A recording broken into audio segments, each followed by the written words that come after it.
Hi, we're going to be reading from Little House in the Big Woods. This chapter is called Harvest. Pa and Uncle Henry traded work. When the grain got ripe in the fields, Uncle Henry came to work with Pa, and Aunt Polly and all the cousins came to spend the day. Then Pa went to help Uncle Henry cut his grain, and Ma took Laura and Mary and Carrie to spend the day with Aunt Polly. Ma and Aunt Polly worked in the house, and all the cousins played together in the yard till dinner time. Aunt Polly's yard was a fine place to play because the stumps were so thick. The cousins played jumping from stump to stump without ever touching the ground. Even Laura, who was the littlest, could do this easily in places where the smallest trees had grown close together. Cousin Charlie was a big boy, going on 11 years old, and he could jump from stump to stump all over the yard. The smaller stumps he could jump two at a time, and he could walk on the top rail of the fence without being afraid. Pa and Uncle Henry were out in the field, cutting the oats with cradles. A cradle was a sharp steel blade fastened to a framework of wooden slats that caught and held the stalks of grain when the blade cut them.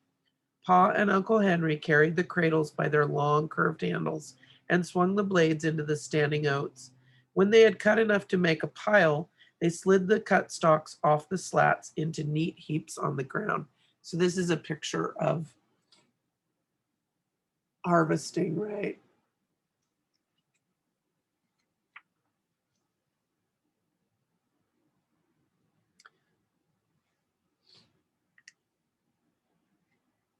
When they had cut enough to make a pile, they slid the cut stalks off the slats into neat heaps on the ground.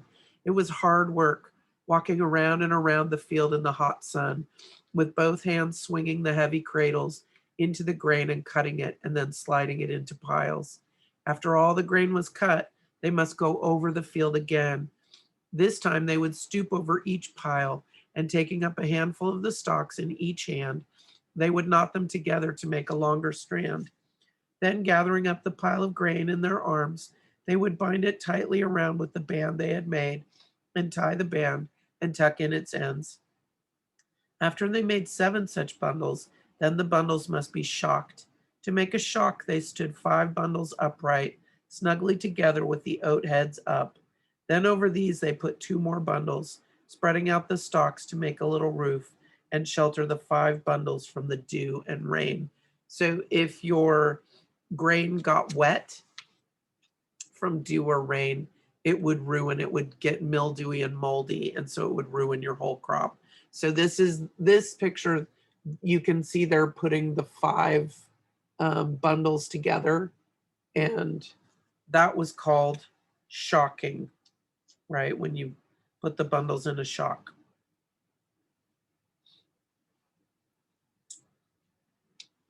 So they put 7 bundles in a shock. Pa and Uncle Henry were working very hard because the air was so heavy and hot, and still they expected rain. The oats were ripe, and if they were not cut and in the shock before the rain came, the crop would be lost. Then Uncle Henry's horses would be hungry all winter. At noon, Pa and Uncle Henry came to the house in a great hurry, swallowed their dinner as quickly as they could. Uncle Henry said that Charlie must help them that afternoon. Laura looked at Pa when Uncle Henry said that. At home, Pa had said to Ma that Uncle Henry and Aunt Polly spoiled Charlie. When Pa was 11 years old, he had done a good day's work every day in the fields, driving a team, but Charlie hardly did any work at all. Now, Uncle Henry said that Charlie must come to the field. He could save them a great deal of time. He could go to the spring for water. He could fetch them the water jug when they needed a drink. He could fetch the whetstone when the blades needed sharpening. All the children looked at Charlie. Charlie did not want to go to the field. He wanted to stay in the yard and play, but of course he did not say so. Pa and Uncle Henry did not rest at all. They ate in a hurry and went right back to work, and Charlie went with them. Now, Mary was oldest, and she wanted to play quiet, ladylike play. So in the afternoon, the cousins made a playhouse in the yard. The stumps were chairs and tables and stoves, and the leaves were dishes, and the sticks were children. On the way home that night, Laura and Mary heard Pa tell Ma what happened in the field. Instead of helping Pa and Uncle Henry, Charlie was making all the trouble he could. He got in their way so they couldn't swing the cradles. He hid the whetstone so they had to hunt for it when the blades needed sharpening. He didn't bring the water jug till Uncle Henry shouted at him 3 or 4 times, and then he was sullen. After that, he followed them around, talking and asking questions. They were working too hard to pay any attention to him, so they told him to go away and not to bother them, which is why he was doing all that stuff, because he didn't want to help, right? But they dropped their cradles and ran to him across the field when they heard him scream. The woods were all around the field, and there were snakes in the oats. When they got to Charlie, there was nothing wrong, and he laughed at them. He said, "I fooled you that time." Pa said that if he had been Uncle Henry, he would have tanned that boy's hide for him right then and there, but Uncle Henry did not do it. So tanning his hide means spanking him, right? So they took a drink of water and went back to work. 3 times Charlie screamed, and they ran to him as fast as they could, and he laughed at them. He thought it was a good joke, and still Uncle Henry did not tan his hide. Then a 4th time he screamed, louder than ever. Pa and Uncle Henry looked at him, and he was jumping up and down and screaming. They saw nothing wrong with him. They had been fooled so many times that they went on with their work. Charlie kept on screaming louder and shriller. Pa did not say anything, but Uncle Henry said, "Let him scream." So they went on working and let him scream.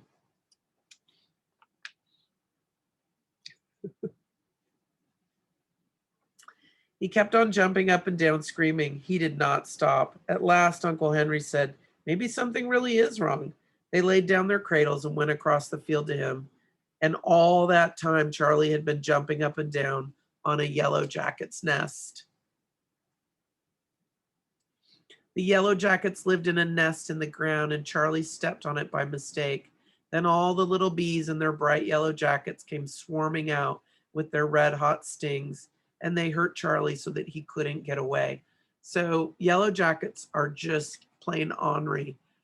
They are not like bees. A bee can only sting you once, and then its stinger pops out and it dies. Yellow jackets can sting you over and over and over again, and they do, because they're just ornery. Um, when I taught at my old school, on the first day of school, the kindergartners went out to play on the field, and they were playing and running around, and one of them stepped on a nest of yellow jackets, and the yellow jackets came swarming out of the ground and started stinging the kindergartners. They were all inside the kindergartners' clothes. So there were about 4 or 5 kindergartners that the person on yard duty, the people on yard duty ran over. They had to pull all the clothes off of the kids. And they had, for one of the boys, little boys, I shouldn't be laughing, one of the little boys, they had to call an ambulance because he was allergic and he just puffed up. And so none of them wanted to come to school the next day. Like, you couldn't blame them. They'd had their clothes pulled off in front of everybody out on the playground. They were all puffy. They were covered with stings. It was terrible. Every time I saw those little kids after that, I always felt bad for them because it was such a traumatic experience. So Charlie has stepped on a yellow jacket's nest, and they're just going to keep stinging him. The yellow jackets lived in a nest in the ground, and Charlie stepped on it by mistake. Then all the little bees in their bright yellow jackets came swarming out with their red hot stings, and they hurt Charlie so that he couldn't get away. He was jumping up and down, and hundreds of bees were stinging him all over. They were stinging his face and his hands and his neck and his nose. They were crawling up his pant legs and stinging, and crawling down the back of his neck and stinging. The more he jumped and screamed, the harder they stung. Pong and Uncle Henry took him by the arms and ran him away from the yellow jacket's nest. They undressed him, and his clothes were full of yellow jackets, and their stings were swelling up all over him. They killed the bees that were stinging him, and they shook the bees out of his clothes, and then they dressed him again and sent him to the house. Laura and Mary and the cousins were playing quietly in the yard when they heard a loud, blubbering cry. Charlie came bawling into the yard, and his face was so swollen that the tears could hardly squeeze out of his eyes. His hands were puffed up, and his neck was puffed out, and his cheeks were big, hard puffs. His fingers stood out stiff and swollen. There were little, hard, white dents all over his puffed out face and neck. Laura and Marion, the cousins, stood and looked at him. Ma and Aunt Polly came running out of the house and asked him what was the matter. Charlie blubbered and bawled. Ma said it was the yellow jackets. She ran into the garden and got a big pan of earth, while Aunt Polly took Charlie into the house and undressed him. So one of the things that works really well with yellow jacket stings is meat tenderizer, the ingredient that you put on meat to make it tender. At my old school, they had a spray can of it, and when kids got stung by bees and yellow jackets, they would spray a little bit of that on the student, and immediately the swelling would go down. But mud is also another, like putting mud on it seems to like soothe the sting. And like if you're ever outside and you get stung by a bee or you get stung by a yellow jacket, you can grab some mud. It needs to be kind of wet mud and put it on the sting, and it makes it feel better. So Aunt Polly goes out and grabs a whole bunch of mud. They're going to cover his whole body with mud. Charlie blubbered and bawled. Ma said it was yellow jackets. She ran to the garden and got a big pan of earth, while Aunt Polly took Charlie into the house and undressed him. They made a big pan full of mud and plastered him all over with it. They rolled him up in an old sheet and put him to bed. His eyes were swollen shut, and his nose was a funny shape. Ma and Aunt Polly covered his whole face with mud and tied the mud on with cloths. Only the end of his nose and mouth showed. So he looks kind of like a mummy. Sorry, it's kind of out of focus. Aunt Polly steeped some herbs to give him for his fever. Laura and Marion, the cousins, stood around for some time looking at him. It was dark that night when Pa and Uncle Henry came in from the field. All the oats were in the shock, and now the rain could come, and it would not do any harm. Pa could not stay to supper, for he had to get home and do the milking. The cows were already waiting at home, and when cows are not milked on time, they do not give so much milk. He hitched up quickly, and they all got into the wagon. Pa was very tired, and his hands ached so that he could not drive very well, but the horses knew the way home. Ma sat beside him with baby Carrie, and Laura and Mary sat on the board behind them. Then they heard Pa tell about what Charlie had done. Laura and Mary were horrified. They were often naughty themselves, but they never imagined that anyone would be as naughty as Charlie had been. He hadn't worked to help save the oats. He hadn't minded his father quickly when his father spoke to him. He had bothered Pa and Uncle Henry when they were hard at work. Then Pa told about the yellow jacket's nest, and he said, "Serve the little liar right." After she was in the trundle bed that night, Laura lay and listened to the rain drumming on the roof and streaming from the eaves, and she thought about what Pa had said. She thought about what the yellow jackets had done to Charlie. She thought it served Charlie right too. It served him right because he had been so monstrously naughty. And the bees had a right to sting him when he jumped on their home.